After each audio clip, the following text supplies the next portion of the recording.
Duh sedulur ayo padha ngaji.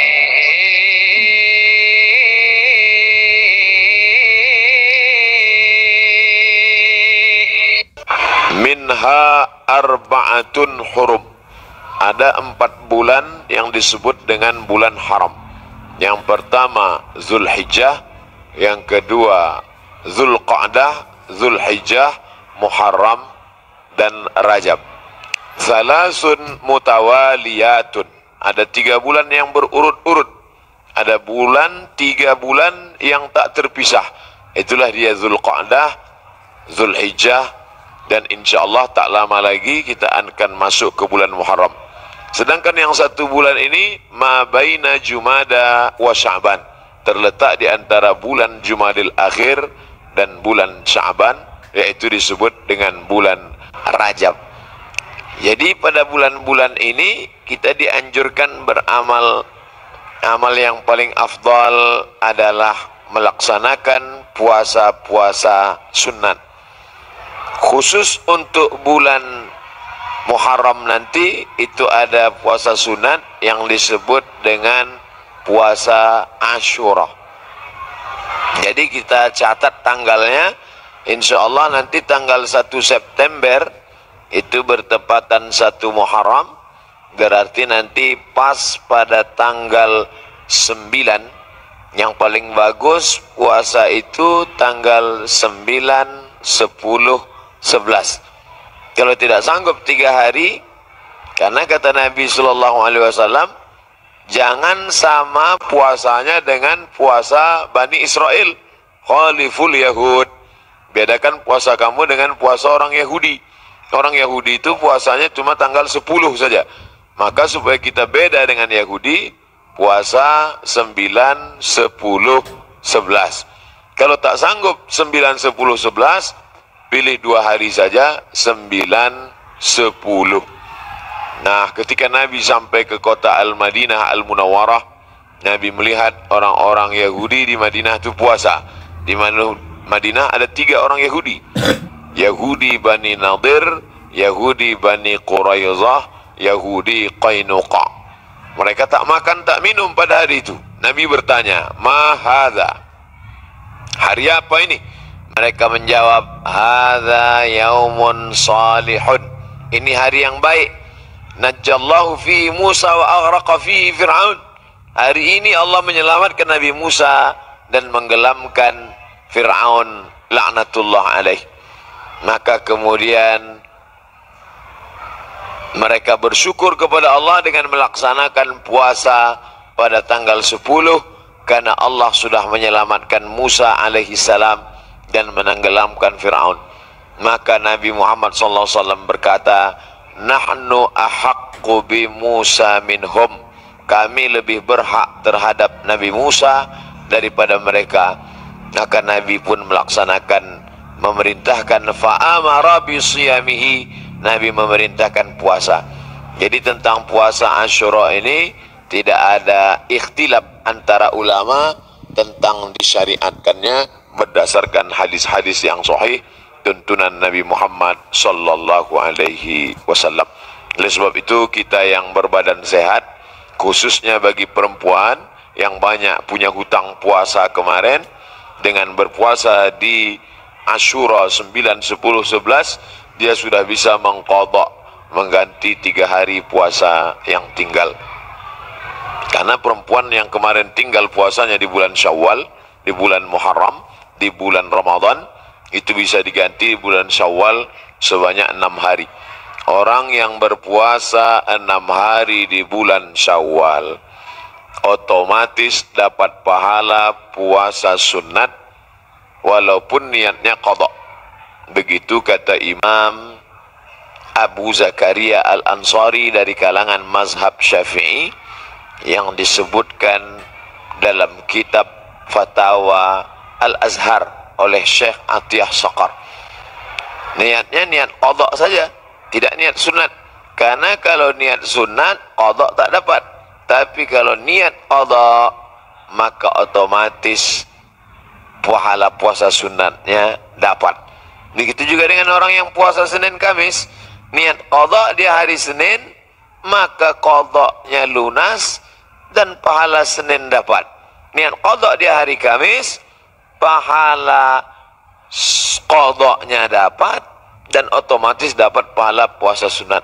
Begitu juga dengan nanti 3 hari di bulan Asyura, di bulan Muharram itu 9, 10, 11, niatnya niat qadha. Nawaitu sauma qadha'in, saya berniat puasa qadha mengganti yang Ramadan tinggal kemarin. Apakah karena haid, maaf cakap, atau karena menyusukan anak, atau karena mengandung anak, atau karena baru melahirkan karena nifas, maka mesti diganti. Cara yang paling efektif adalah sekali dayung 2-3 pulau terlampaui. Walaupun ini masalah perempuan, tapi laki-laki mesti tahu, karena semua laki-laki punya istri, punya anak perempuan, punya kakak perempuan, punya adik perempuan. Inilah perlunya fiqhul mar'ah, fikih perempuan. Dengan melaksanakan puasa, badan sehat.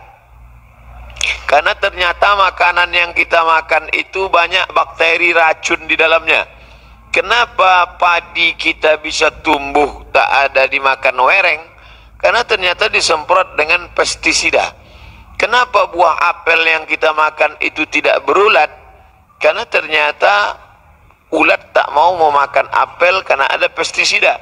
Bahkan ikan asin yang kita makan pun itu kena formalin. Makanya tak dikerubungi lalat. Lalat pun tak mau. Kita aja yang mau makan ikan asin tuh. Oleh sebab itu orang yang pandai ditengoknya mana ikan asin yang tak dikerubungi lalat, tak dia beli. Walaupun nampaknya segar. Begitu juga dengan ikan. Dulu kita tahu ikan cuma di es saja. Sekarang ikan disiram, direndam pakai formalin. Akhirnya kita memakan racun. Maka muncullah ada kanker darah, kanker tulang, cancer kata orang barat. Tak ada obatnya sampai sekarang.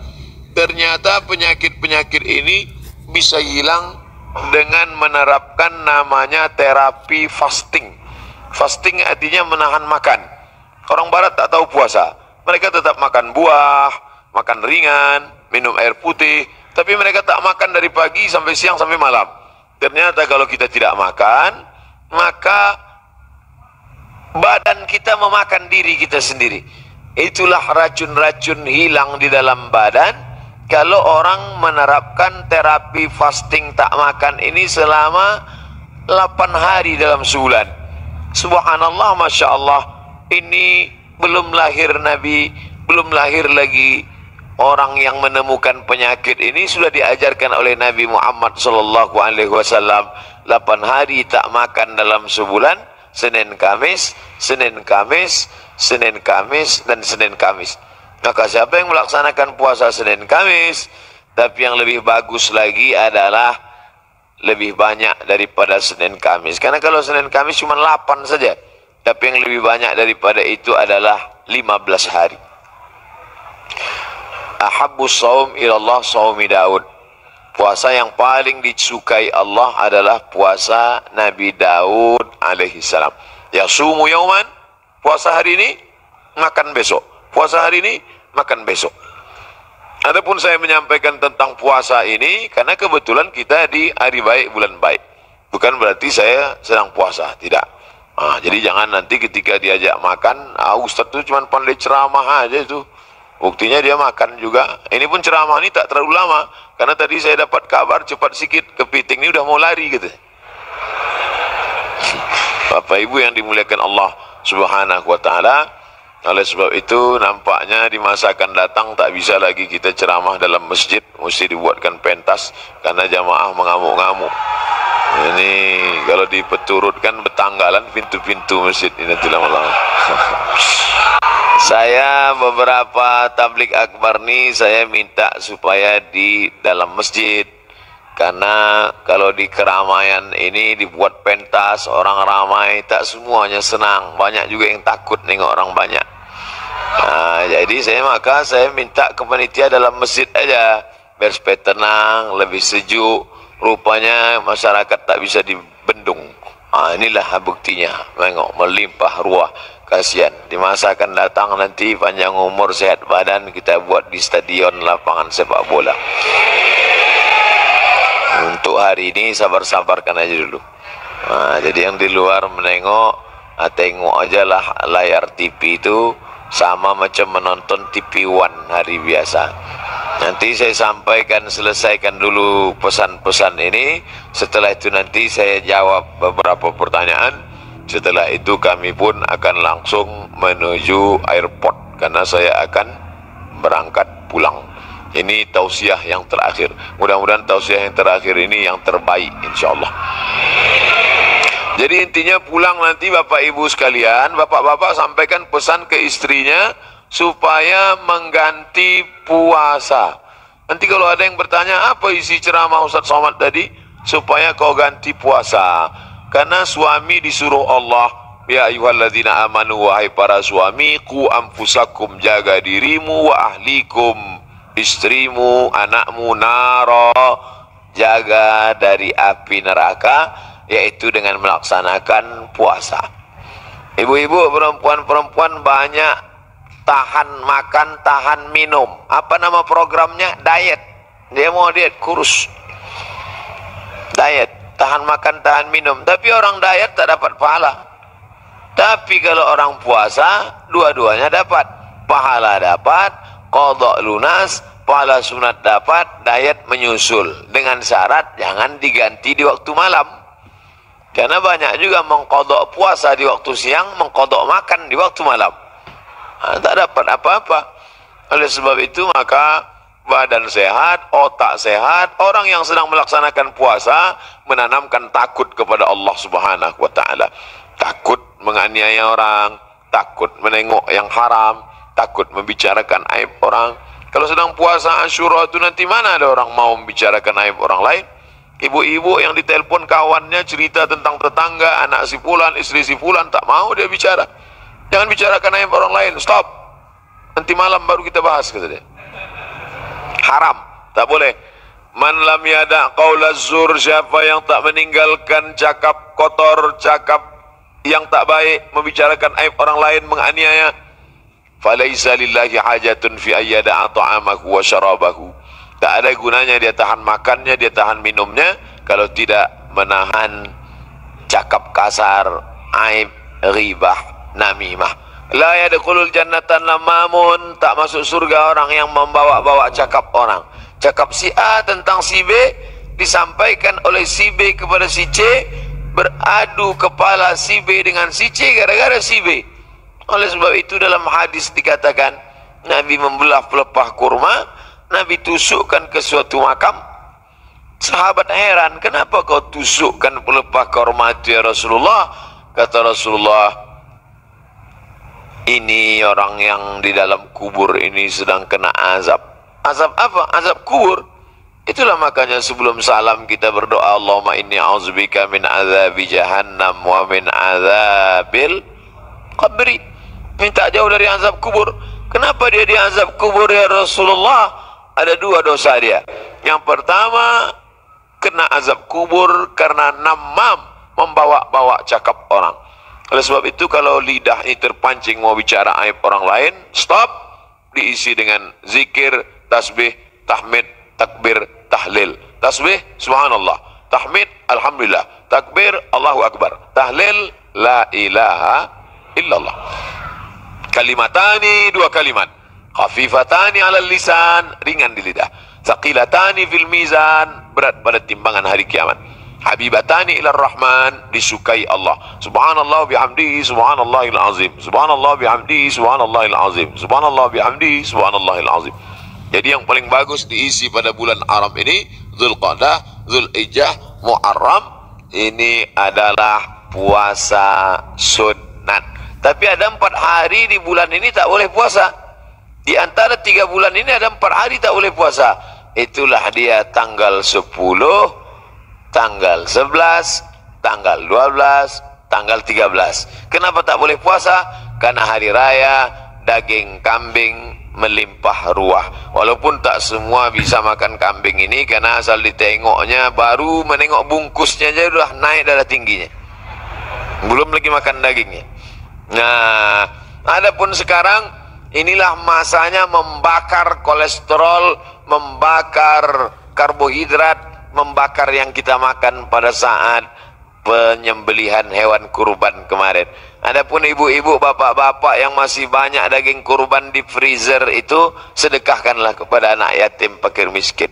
Ini udah hari raya yang keberapa ini di bulan Zulhijjah. Sudah mau habis bulan Zulhijjah, masuk bulan Muharram, tapi kulkas masih banyak yang belum bisa ditutup. Masih menyipak kaki kambing itu lagi. Oleh sebab itu, maka ini menunjukkan kita ini ada sifat tamak, ada sifat tak ingin rezeki kita itu dimakan orang lain.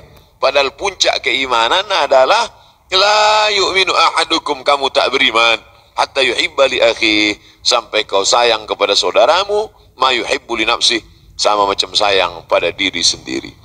Tak sampai hati kita, makanan itu hanya lewat di leher kita.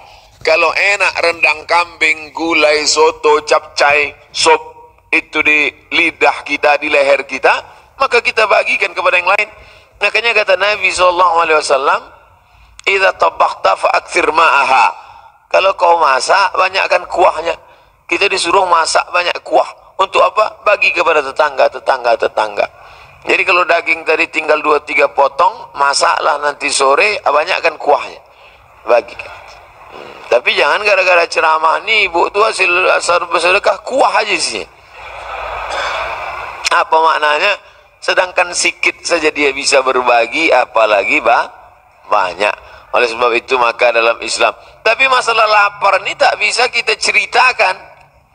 Lapar bukan teori, tak bisa diceritakan. Lapar menurut bahasa, lapar menurut istilah, lapar menurut etimologi, lapar menurut terminologi.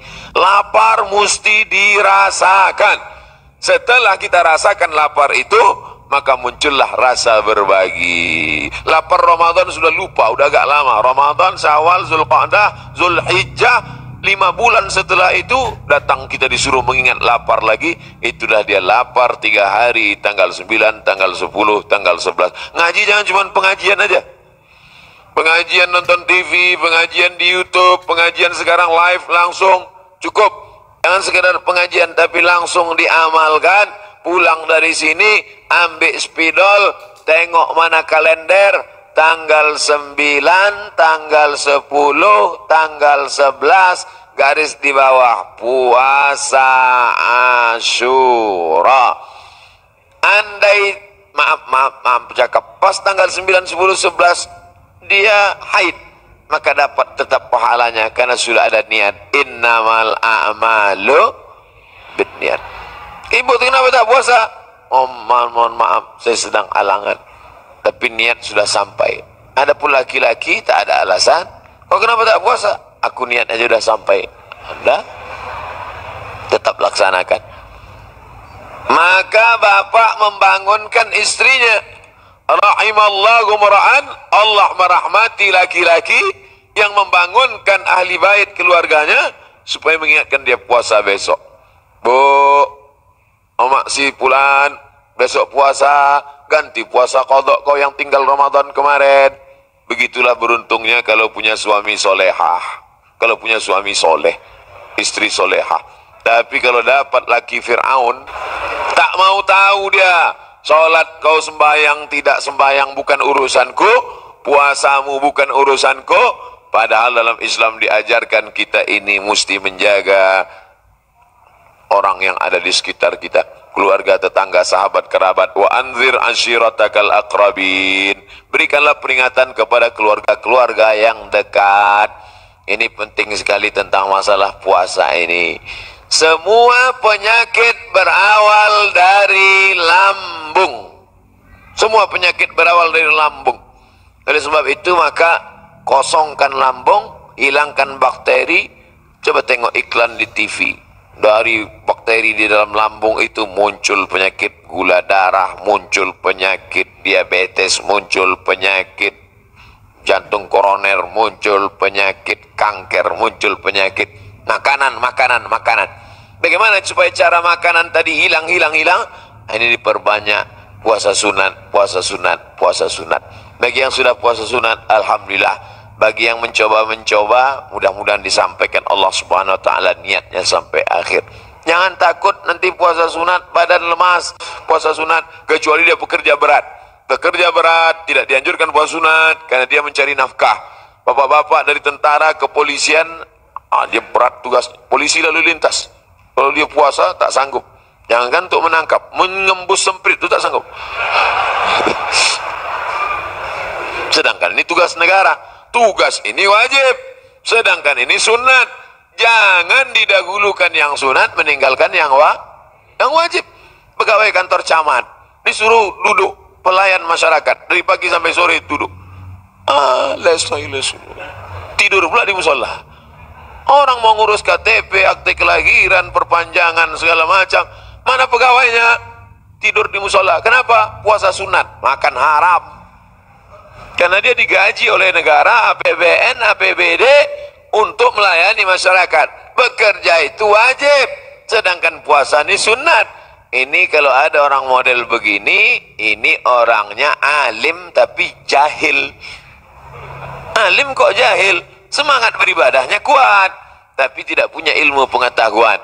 La ilaha illallah. Tapi tengok pangkal ayatnya, fa'lam annahu la ilaha illallah. Apa makna fa'lam? Berilmu. La ilaha illallah penting, tapi ada ilmu tentang la ilaha illallah. Siapa itu Allah? Awaluddin ma'rifatullah. Perkara pertama dalam agama ini adalah mengenal Allah. Wujud, qidam, baqa, mukhalafatul awadis, qiyamuhu binafsi, wahdaniyah, qudrat, iradat, ilmun, ayat, sama, basar, kalam, kaji, sifat 20, mengenal Allah Subhanahu wa ta'ala. Akidah pokok pangkal yang pertama. Setelah akidahnya kuat, barulah ibadah. Salat, puasa, zakat, haji, umrah, zikir, baca Quran. Tapi ada ibadah dalam hati. Salat nampak, Allahu Akbar. Haji paling nampak. Setahun lagi mau haji, kendurinya dari sekarang. Sudah balik haji, pakai sorban, pakai jubah, ditulis pula di pangkal nama haji. Kalau tak ditulis pakai spidol, tak mau datang undangan. Tapi ada ibadah dalam hati tak nampak. Apa dia? Ridha. Apa dia? Qanaah. Apa dia? Sabar. Mana nampak orang ridha? Ridha itu artinya menerima ketetapan Allah Subhanahu wa ta'ala. Termasuklah ibu-ibu yang di luar ini semuanya adalah orang-orang yang ridha. Tak nampak ustaz tu, tak apa-apalah. Suaranya pun jadilah. Adapun tadi yang sempat unjuk rasa itu sekarang udah agak ridho sikit.